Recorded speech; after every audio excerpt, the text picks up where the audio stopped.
Hi, I'm Teresa and welcome to my channel. Today I'm going to be doing my March wrap up, and for being the busiest month of the year so far, with university, applying for internships, for going abroad next year, some other life things and so much happening, so much stress.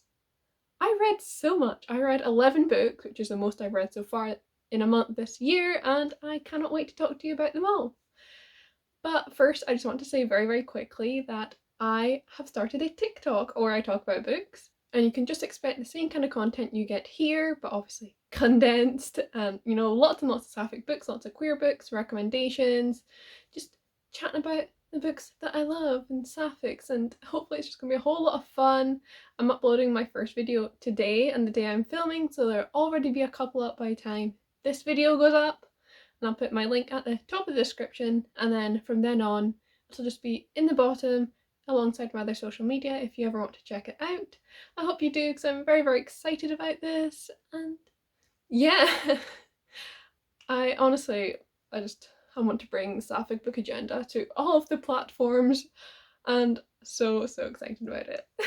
But yes, so March was the month of rereads for me. I reread 3 books, and I did this mostly via audiobooks, and it was a good fun time. So first up from that is I reread the first 2 books of the All for the Game series, and hopefully I'll get the 3rd one this month. And this is one of my all-time favourite series. They're absolute comfort reads for me, and that's what the other reread was as well, and it was just perfect for dealing with such a stressful, busy month, just sitting and chilling with an audiobook in the evening. Loved it so much. So, All for the Game. This is a absolutely I don't even know how to describe it. It makes no sense in the best way, and it requires an awful lot of suspension of disbelief because it's just fucking mental. And it's just, I love it so much. So this follows Neil Johnston, who is recruited to be a striker on the Palmetto State XE team. So XE is this kind of made up sport. It's this hybrid bastard between ice hockey and like lacrosse, played just on normal courts rather than on the ice. I think it's described as like lacrosse with the violence of ice hockey. It sounds so fun, and I do not like sports, but this focuses so much on the sport and the team, and I love it so much. And Neil Johnston has several secrets. He is a runaway, and as the books go on, you find out more about his past and who he's running from and why it's so dangerous. And you just see him getting acquainted with this new team, and there's a real big found family vibes, not completely till the last book, but it's setting it up in these two. But so much fun, just sports sports gaze, so good. Absolutely trigger warnings for just about everything. Please, if you're thinking of picking these up, look up trigger warnings, because there's a lot of heavy content in them, but somehow they're still comfort books, and I really enjoy them. I can't say I recommend them to everyone, but I definitely recommend them to me, and if you want something that's just completely addicting that you'll fly through, definitely recommend. Yeah, just for the found family vibes by the time you get to the 3rd one. Chef's Kiss, Immaculate, love them so much. My foxes. So this is like my 4th time reading the first book and 3rd time reading the second, and it'll be 3rd time on the 3rd as well when I get to it, and so hyped. I've been loving just being back with these characters. They are some of my favourites, some of my most comfort characters, and this is just one of the series I cannot let go. It's just my fave. Next up was another audiobook reread, and that was A Court of Thorns and Roses by Sarah J Maas. I have to say these rereads were like spread out over the month, but this is how we're doing it in this video. Anyway, I reread this a bit physically and a bit audibly. I don't think that's a word, I don't know how to say. Oh well, you know what I mean. And this was also a lot of fun. I definitely didn't love it nearly as much as I did the first time, or like 2nd or 3rd time that I read it. I used to be the absolute hugest Sarah J Maas fan. She's my favourite author. I met her when she came to Glasgow for the Emperor Storms book tour. Honestly, my favourite, and I have such nostalgia for her books and her series. And I do actually really want to try out some of her new stuff. And with the release of A Court of Silver Flames, I was getting that FOMO. I really wanted to be part of it, so I decided I would start a kind of slow ACOTAR reread, and then I'll eventually buy and read the new book. And yes, I did really enjoy being back in this world. I can definitely remember how much I loved it and what makes me so nostalgic for it, though this book really just is not as strong as A Court of Mist and Fury, and I can definitely tell that more now, coming from more years of reading experience and just being a bit more critical when I read. Not necessarily every book's bad, but being like that's not just the best balance of plot and character and blah blah blah blah blah.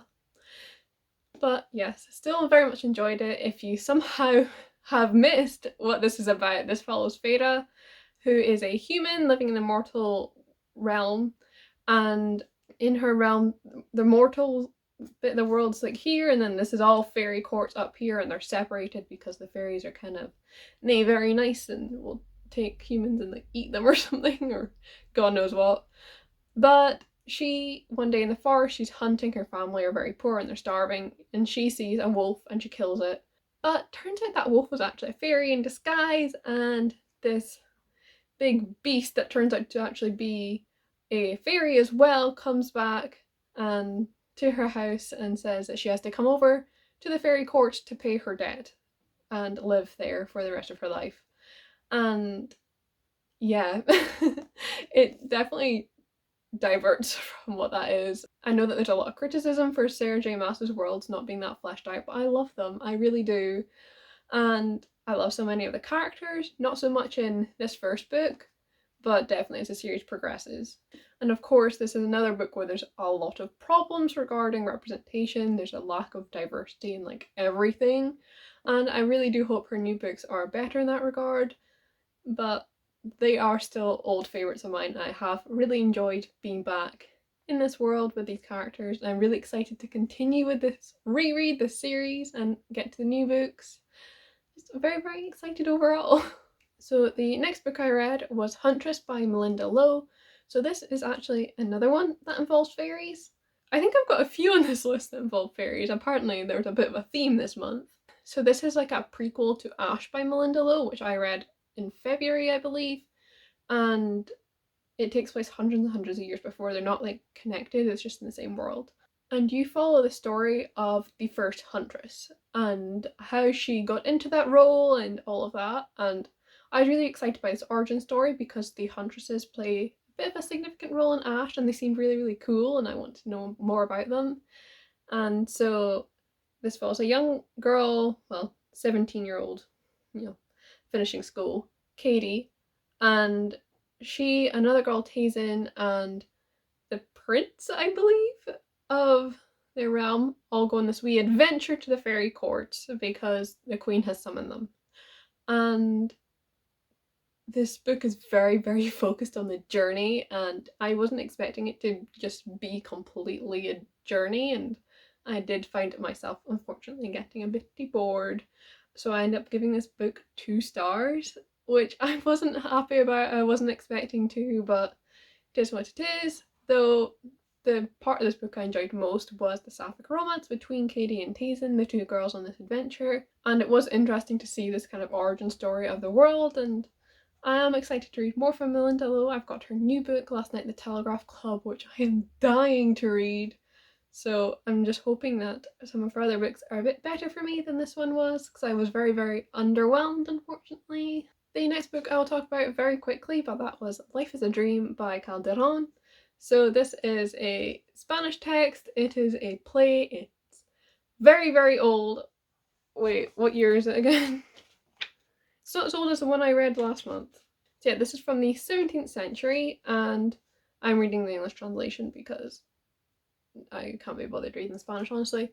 And this I did not enjoy that much. I actually probably preferred the one I read the month before, which had like medieval kind of language in it. And I actually wrote an essay on that one recently, which was quite fun.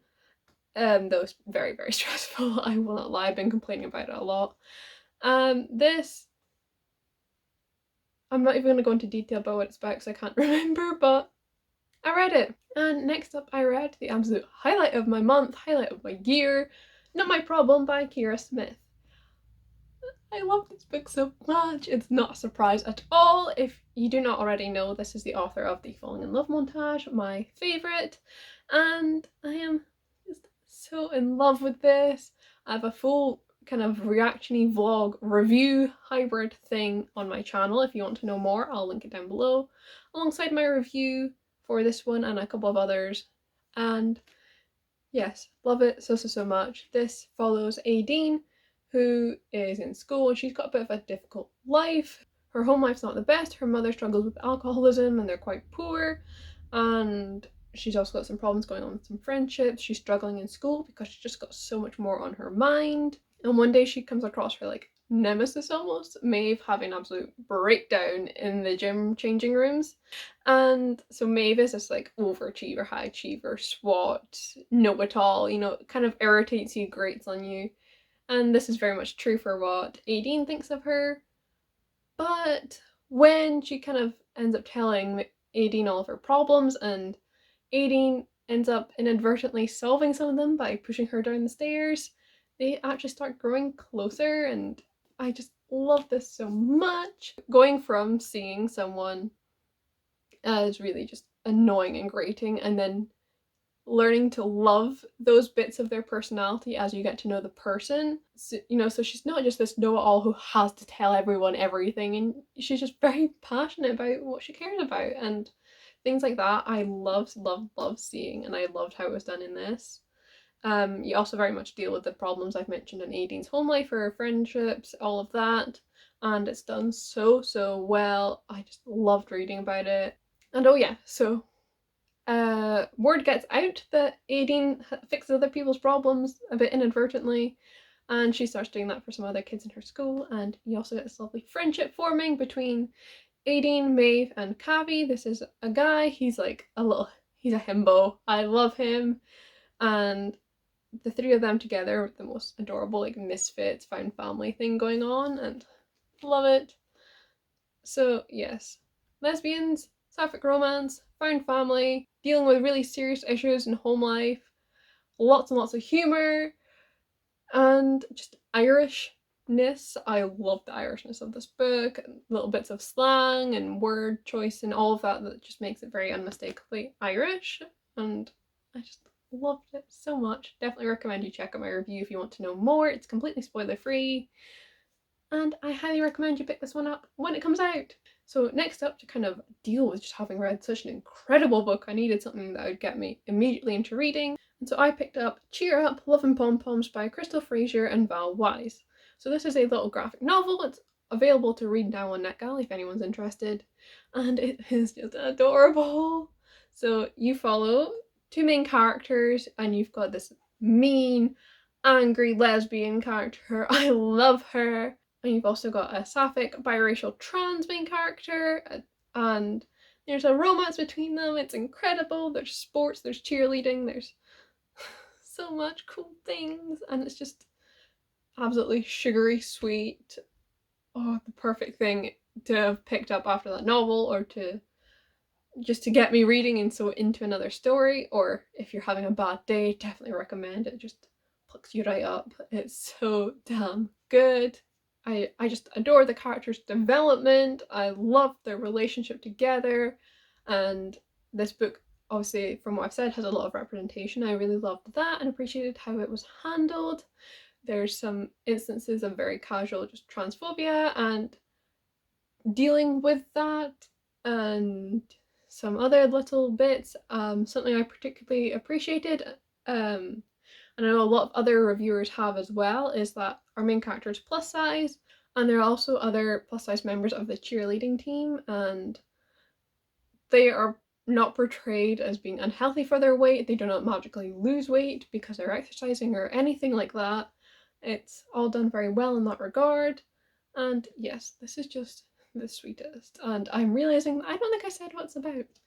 But so our main character Annie, this is our main lesbian, she has not got any extracurriculars for college, and so she is kind of almost forced to join the cheerleading team. And once she's there, this kind of reignites her friendship with Phoebe, who is our trans main character. And they used to be friends when they were younger, and they've obviously grown apart. and BB has come out as trans since then and gotten kind of popular and girly and joined the cheerleading team, and there's a lot of differences now between them. But as BB kind of takes Annie under her wing to train her a bit for cheerleading, they definitely kind of reignite this friendship and maybe something a bit more. And you also get lots of fun team dynamics from the other members of the team, and also BB learning things from Annie and learning not to take anyone else's shit and just to stand up for herself as well, which I really, really loved. And this book, this little graphic novel, it's so, so, so sweet. I definitely recommend it. Once again, review will be down below. Definitely recommend you check it out. The next book I read was another one for class, and that was Requiem of a Spanish Peasant by Ramon J. Sender.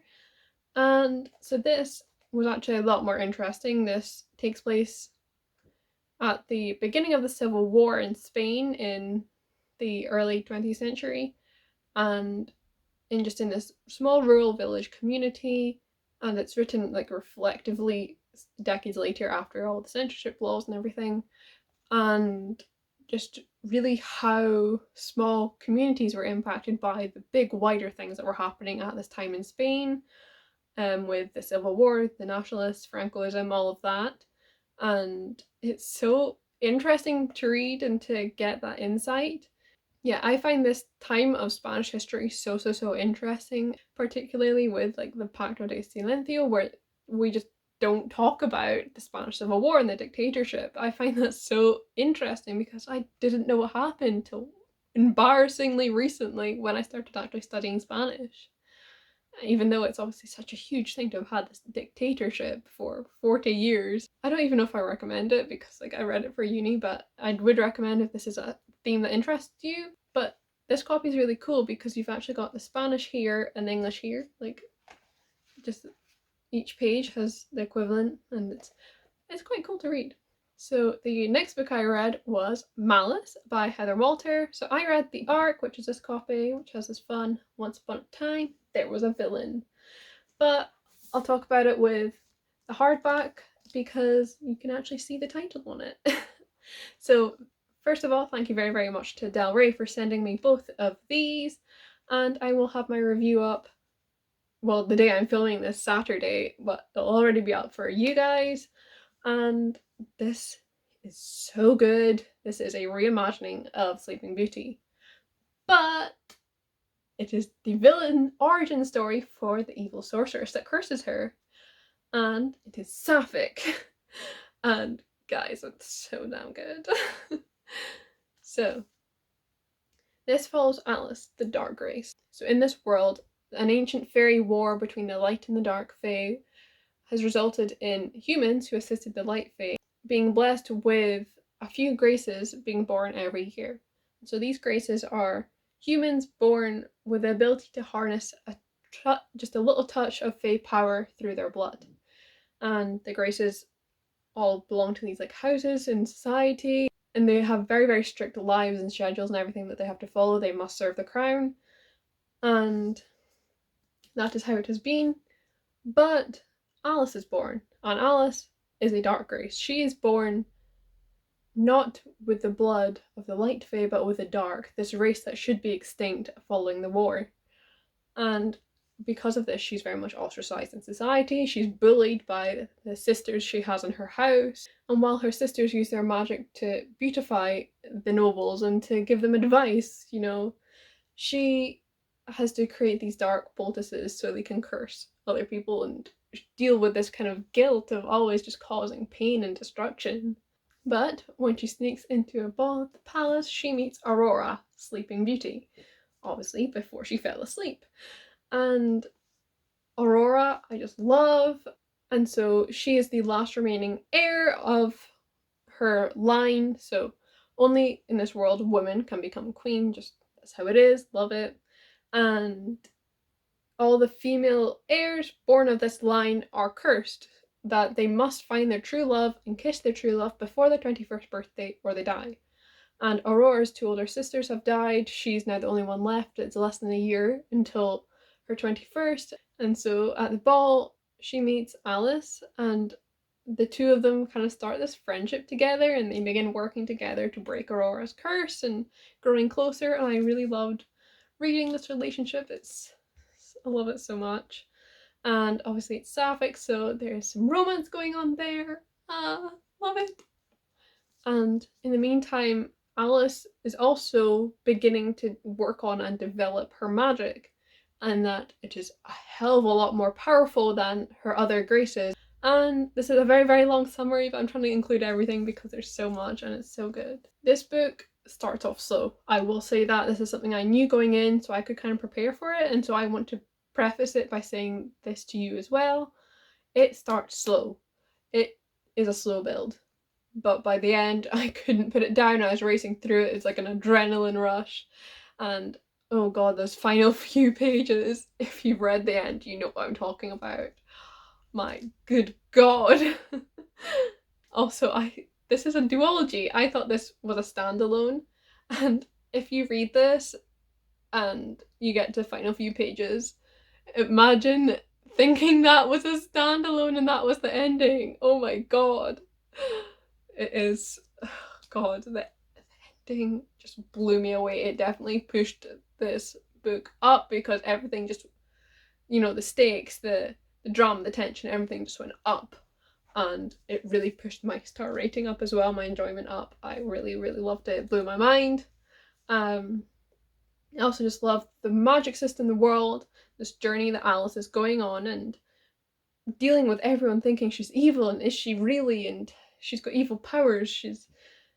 She's not as beautiful as her sisters because she's got this dark fairy influence, and they're not exactly known for their beauty. And all of this, she's dealing with everyone thinking she's evil and having to do these evil things because she's got no other choice. And oh my god, the morality, the morally greyness, love it.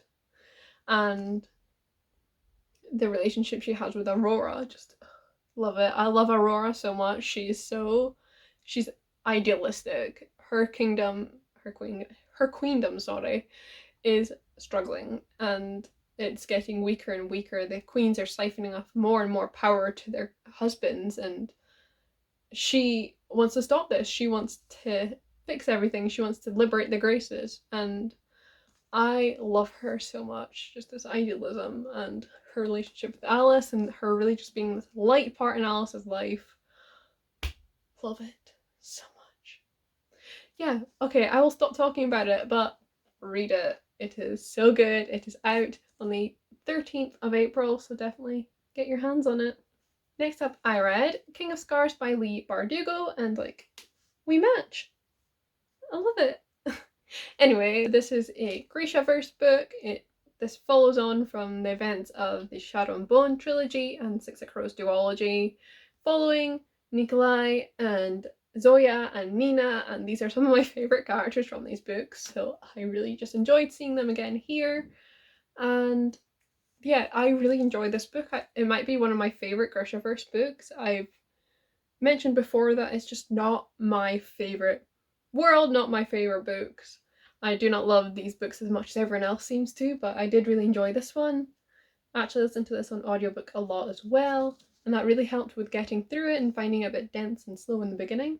So I feel like I cannot give a synopsis for this without spoiling the events of the other ones, so I won't, but you're dealing a lot with politics, and that's a major spoiler, and that's a major spoiler. And yeah, politics in the kingdom, and just dealing with the events from the end of the Shadow and Bone trilogy, and also the events from the end of the Six of Crows duology. Yes, I love being back with these characters. I adore Zoya. She's very much this popular mean girl almost trope in Shadow and Bone from Alina's perspective, but here you get her perspective. I loved reading from it so much and getting more depth to her and her background. And Nikolai, I loved him dealing with the things he's got going on. He's Nadine too well, but he's just got this signature charm and life that he brings to everything to make it all seem okay. And Nina, I really loved her journey, and I can't wait to see more from her in Rule of Wolves, which I'll hopefully be reading soon. And I loved that we're getting by Nina. Like, yes, love it so much. And her friendship with this new character called Han, I believe, and just what they're dealing with in Fjerda and all of that, I'm really, really enjoying. And yes, I'm excited to actually read Rule of Wolves, and I've not been that excited to read new Grishaverse books for a while, so exciting. And yeah, hopefully I will be reading Rule of Wolves either in April or in May. We shall see. I've got a bit of a hefty pile of books I need to read in April, so I might have to postpone, but looking forward to it, seeing how this all wraps up. And also looking forward to watching the show at the end of the month. I'm so hyped for it. It looks so, so good. Like, actually genuinely good. And Jessie May Lee, who plays Alina, it's just, I love her. Just her face. She is so damn pretty. I'm just gonna watch so I can stare at her, not gonna lie. And the final book I read was Between Perfect and Real by Ray Stove. So this is an arc. This also comes out on the 13th of April, I believe. And this is a YA contemporary, and you follow Dean, who's a trans guy, and at the very beginning of the book he's just realizing this and coming into this identity when he's previously identified as a lesbian. This kind of struggle, this dysphoria he's feeling is very much elevated and pushed to the new level when he's cast as Romeo in his school's production of Romeo and Juliet. So being cast as a male role, but not just any male role, the main one, really just sets him on this path of not being able to ignore it anymore. You know, the kind of euphoria he gets from wearing something to flatten his chest and wearing a suit and all of that, and just being perceived as a man and all of that, it just really gets to him and he can't deal with hiding anymore and he begins to come out. And this book very much follows him dealing with his gender and this coming out, and everyone else around him, their reactions as well a bit. And there's some lovely supportive friendships in this book that I just adored, and there's some also very, very honest things as well in regard to some of the relationships he has, friends he makes, friends he loses, things like that.